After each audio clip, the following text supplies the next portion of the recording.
7 cars are in the lead draft, led by Davey Allison. Irvin is second, followed by Sterling Marlin, then Ricky Rudd, Morgan Shepherd, Wally Dallenbach, and Dale Earnhardt. Got to give a call to Wally Dallenbach, the rookie this year on the NASCAR circuit. Came from road racing. So far today, looks like he's having by far the best run he's had all year. He's the 5th car in line there as the freight train forms down the 4,000-foot backstretch. Because we talked about how drafting can work for you or against you. We mentioned Dale Jarrett there a moment ago. He was up to 6th place. He tried to pass Morgan Shepherd on the inside. Now he's about 25th. And that goes to prove, as Jerry Punch told us, you've got to have a drafting partner. Don't get out of line without first making pre-arrangements or at least believing that somebody is going to go with you. And evidently Ernie Irvin thinks somebody was going to go with him. Maybe he doesn't need them, but I think he will. We'll see if that's a mistake. He pulled out of 2nd position to go low on Davey Allison. Will those on the high side of the racetrack go around him, or will Ernie be able to maintain his position?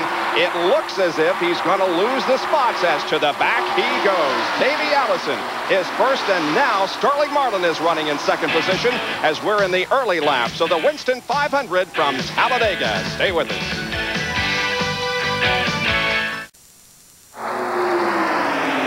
Back at Talladega, where Davey Allison now leads a 5-car lead draft. That includes Sterling Marlin, Ricky Rudd, Morgan Shepherd, and Wally Dallenbach. Doing a great job, as you indicated, Benny. He's running in 5th spot right now in that Keystone-sponsored car prepared by Jack Roush.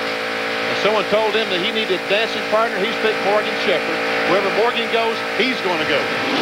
And just as we went through the break, we saw Ernie Irvin trying to make a move down on the inside.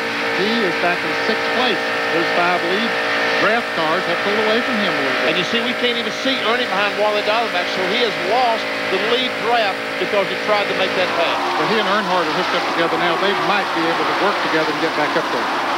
They're the top 5, and they're nose to tail as they go down the backstretch. We have 4 Fords and 1 Chevrolet right in the middle. That Chevrolet is Ricky Rudd running in 3rd place in the Tide Chevrolet. Mark Martin has been doing a great job.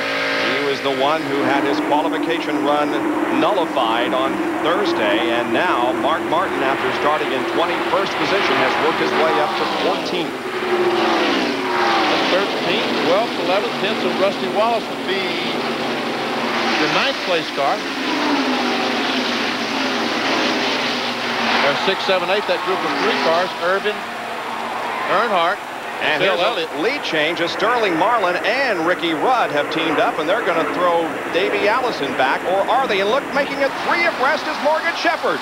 Now, Dallenbach says, I was supposed to be following that 21 car. Uh-oh, better not do it now. Nope, got shut off there a little bit. Now, Rudd's going to try to come back up on the outside. That's going to allow Marlin to pull away a little bit while these other 4 cars race side by side back there. So Davey Allison goes from the lead back to 5th position in about a half a lap. And fellas, every time Sterling Marlin in this Maxwell House Ford leads the lap, $100 goes to the Miracle Children's Network. So they just got $100. Compliments of the Maxwell House people. Morgan Shepherd and Ricky Rudd are running side by side for 2nd spot. Look at Earnhardt on the outside of Dallenbach. Oh boy.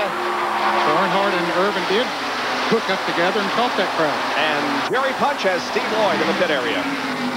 And they are all smiles here in the Wally Dallenbach crew. Steve Lloyd, the crew chief. Steve, you've got to be impressed with how well this young driver, only having run a few laps in his life here, running so well early on, Wally Dallenbach. Yeah, that's the same car we had at Daytona, and it was awful fast before he got in the wreck. And we had to unload a backup car, but the guys did a good job, put this car back together just like we had it at Daytona, and we were awful good yesterday in practice. And we'll just see what we got. He's hung out to dry right now, dropping out of the draft. And even though you might have a good race car, sometimes experience can hurt you, or I should say inexperience.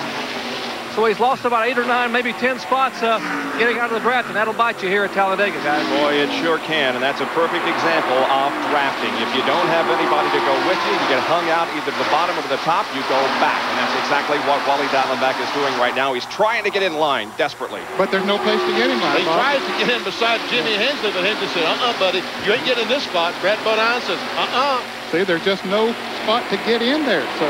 Now there's a fellow Ford driver, Brett Bodine, just ahead of him, but I don't think he can squeeze. Yeah, he is. He's going to squeeze in between Brett Bodine and Hudson.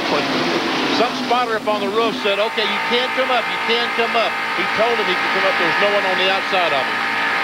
And the bumper cam on Jimmy Hensley's car looking back at Brett Bodine in the Quaker State Ford.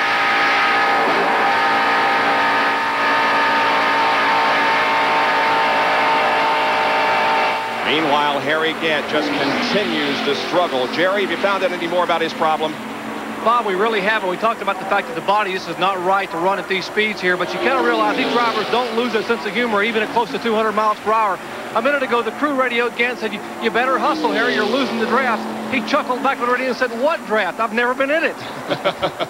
No, he hasn't. He got out of it at the very beginning and went straight to the back.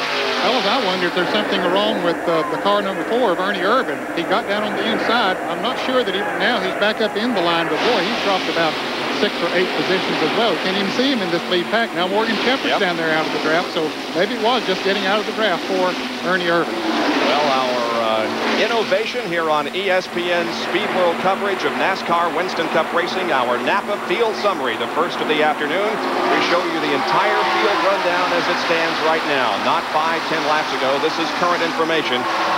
Maybe the last lap because positions are being changed, of course, on the racetrack, but this is the way they were running when they came down the last lap. It's still Sterling Marlin leading, but Ricky Rudd now is running second, and Earnhardt heads to the high side, and Davey Allison will also.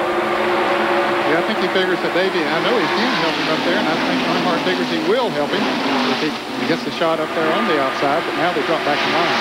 I think you're right, and I think all these guys are going to try to pass on the outside all day. They've seen, here Earnhardt looks on the inside. He wants Rudd to go with him.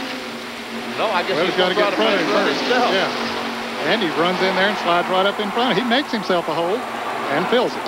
One car out of the race already. Number 53 car. Great action on the racetrack as Dale Earnhardt has now moved the GM Goodrich Chevrolet to second position. And another driver struggling here in the early going is Darrell Waltrip as he has dropped back on the pack, and John Kernan has the report on DW. Right now, Bob, DW is just trying to hang on. Talked with Jeff Hammond just a minute ago. He shrugged his shoulder. He said, the car just will not go. At least a half a lap behind right now. Jeff says that what they got to do is try to hang on to this draft with Jimmy Means and Dave Marcus, but Darrell's having almost a problem to do that. They're hoping maybe they can do something during the first round of pit stops to make a change on that, and hopefully we'll pick up a little bit more speed. Bob? Dale Earnhardt running in second position. Sterling Marlin, by the way, is leading a NASCAR Winston Cup race for the first time since Daytona. Davey Allison, the Daytona 500 winner, is running in third position. If we have got some great wheel-to-wheel and nose-to-tail racing here at Talladega, we have completed 16 laps of the 188 that will make up the Winston 500. Glad to have you with us on this beautiful Sunday afternoon in Alabama. More right after these messages.